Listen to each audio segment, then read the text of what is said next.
عزیز طلباء السلام علیکم ورحمۃ اللہ وبرکاتہ۔ میرا نام محمد طارق، میں آپ کا مطالعہ پاکستان کا استاد ہوں۔ عزیز طلباء، آج ہم نے چیپٹر نمبر 2 کا لانگ کوشچن نمبر 5 قرارداد مقاصد کے اہم نکات آج یہ ہم نے پڑھنا ہے۔ 12 مارچ 1949 کو اس وقت کے وزیر اعظم لیاقت علی خان نے قانون ساز ادارے میں ایک قرارداد پیش کی جس میں اہم نکات کی نشاندہی کی گئی، جن کو بنیاد مان کر ملک کے مستقبل کا دستور بنانا تھا۔ قومی اسمبلی نے اس قرارداد کو اکثریت سے منظور کیا۔ اس قرارداد کو عرف عام میں قرارداد مقاصد کے نام سے یاد کیا جاتا ہے، اور قرارداد مقاصد کے اہم نکات درج ذیل ہیں۔ پہلا نمبر پر بیٹا یہ شارٹ کوشچن ہے، یہ بطور MCQs بھی بن سکتا ہے اور شارٹ کوشچن بھی ایڈیشنل بن سکتا ہے۔ لیاقت علی خان نے قانون ساز ادارے میں قرارداد کب پیش کی؟ لیاقت علی خان نے قانون ساز ادارے میں قرارداد کب پیش کی؟ 12 مارچ 1949 کو اس وقت کے وزیر اعظم نوابزادہ لیاقت علی خان نے قانون ساز ادارے میں ایک قرارداد پیش کی جس کو عرف عام میں قرارداد مقاصد کہا جاتا ہے،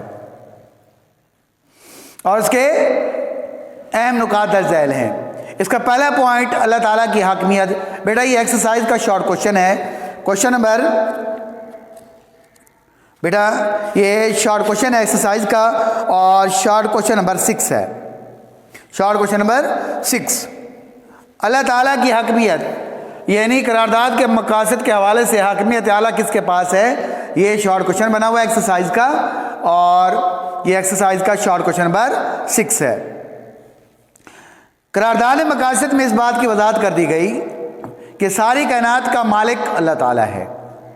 حاکمیت اعلیٰ سے مراد یعنی پوری کائنات کا مالک کون ہے؟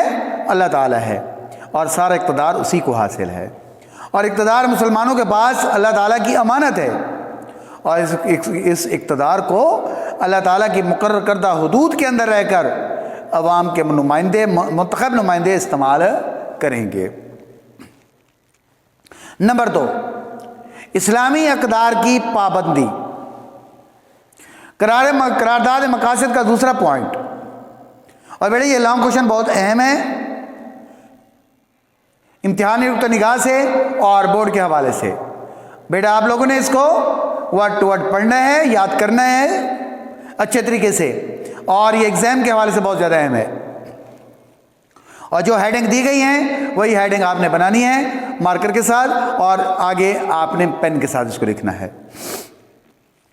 قرارداد مقاصد میں اس بات کی نشاندہی کی گئی کہ پاکستان میں اسلامی اقدار سے مراد جمہوریت، آزادی، رواداری، مساوات، معاشرتی انصاف کو فروغ دیا جائے گا، یعنی قانون سب کے لیے برابر ہوگا، ہر مذہب کو آزادی حاصل ہوگی، وہ اپنے پاکستان کے آئین کے اندر رہ کر اپنے مذہبی طور پر رسم و رواج، رسوم وغیرہ، ثقافت اور ان کے اوپر وہ عمل پیرا ہو سکتا ہے۔ پوائنٹ نمبر 3، اسلامی طرز زندگی۔ مسلمانوں کو انفرادی اور اجتماعی زندگیوں میں اسلام کے بتائے ہوئے اصولوں کے مطابق زندگی گزارنی ہوگی۔ مسلمانوں کو اپنی انفرادی یعنی اکیلے اور اجتماعی یعنی معاشرتی زندگی اسلام کے بتائے ہوئے اصولوں کے مطابق گزارنے کے لیے بہتر اور مناسب ماحول فراہم کیا جائے گا۔ اس کے بعد نمبر 4، اقلیتوں کا تحفظ۔ اقلیت پاکستان میں رہنے والے غیر مسلم لوگ، دیگر مذاہب کے لوگ، ان کو ہم اقلیت کہتے ہیں۔ اقلیت اور اکثریت، کیونکہ پاکستان کا جو سرکاری مذہب ہے وہ اسلام ہے، اور پاکستان کے اندر رہنے والے اکثریت لوگوں کی تعداد مسلمان ہے، اور اس کے علاوہ پاکستان میں غیر مسلم یعنی عیسائی، یہودی، ہندو، سکھ وغیرہ اور احمدی وغیرہ، یہ سارے غیر مسلم ہیں، اور یہ پاکستان کے اندر رہتے ہیں۔ ان کو ہم کیا کہتے ہیں؟ اقلیت کہتے ہیں۔ تو قرارداد مقاصد کے اندر اقلیتوں کے تحفظ کے بارے میں بھی شق داخل کی گئی۔ پاکستان میں رہنے والے تمام غیر مسلم شہریوں کو اپنے مذاہب اور عقائد کے مطابق زندگی گزارنے کا مکمل تحفظ فراہم کیا جائے گا۔ اس کے بعد ہے بیٹا ہر شہری کو بنیادی حقوق کی فراہمی، تمام شہریوں کو نسلی، معاشرتی، معاشی، مذہبی تعصب کے بغیر تمام شہری حقوق فراہم کیے جائیں گے۔ اس کے بعد وفاقی نظام حکومت، میں نے کوشچن بنایا ہے وفاقی نظام حکومت سے کیا مراد ہے؟ وفاقی قرارداد مقاصد میں وضاحت کی گئی پاکستان کا نظام وفاقی جمہوری ہوگا جو کہ عوام کے منتخب نمائندوں کے ذریعے چلایا جائے گا۔ اس کو ہم کیا کہتے ہیں؟ وفاقی طرز حکومت۔ اس کے بعد پسماندہ علاقوں کی ترقی، یعنی غیر ترقی یافتہ علاقے، جیسے پاکستان کا صوبہ بلوچستان، یہ پسماندہ صوبہ ہے، وہاں شرح خواندگی اور ترقی کی جو شرح ہے وہ بہت سست ہے، بہت کم ہے۔ اس کی بنا پر اس کو ہم کیا کہتے ہیں؟ پسماندہ کہتے ہیں۔ غیر ترقی یافتہ علاقہ، اس کو پسماندہ کہا جاتا ہے۔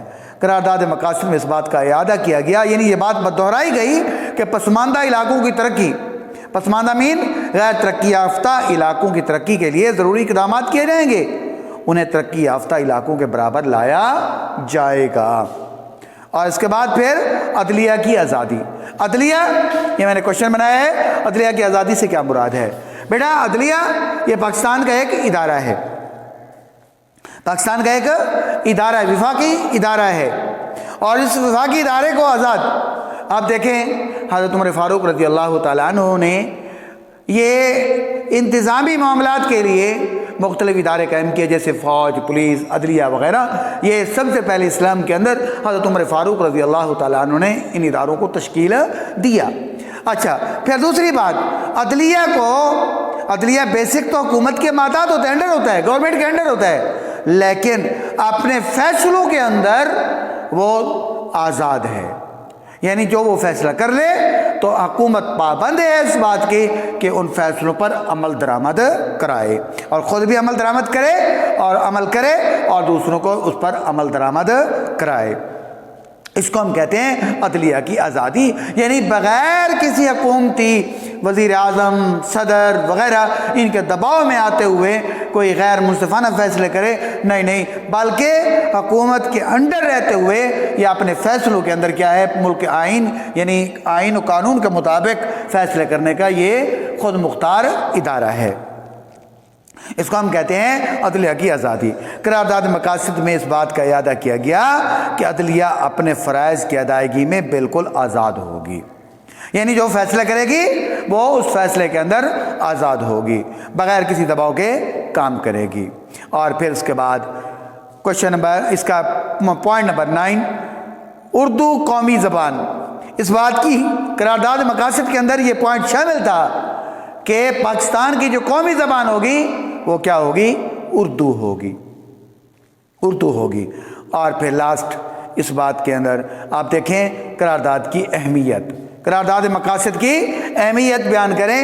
بیٹا قرارداد مقاصد کی منظوری کے بعد پورے ملک میں خوشی اور اطمینان کی لہر دوڑ گئی، لوگوں کو اس بات کا احساس ہو گیا کہ اب دستور بنانے کا کام لوگوں کی خواہش اور مرضی کے مطابق پورا ہو سکے گا۔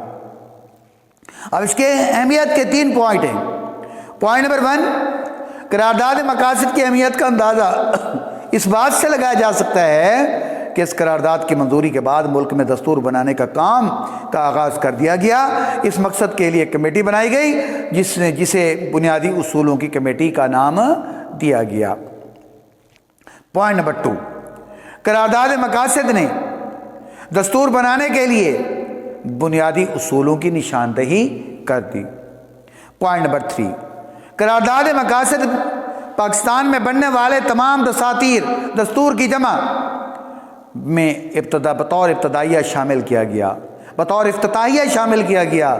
1985 میں 1973 کے آئین میں ترمیم کر کے اسے باقاعدہ آئین کا حصہ قرار دیا گیا۔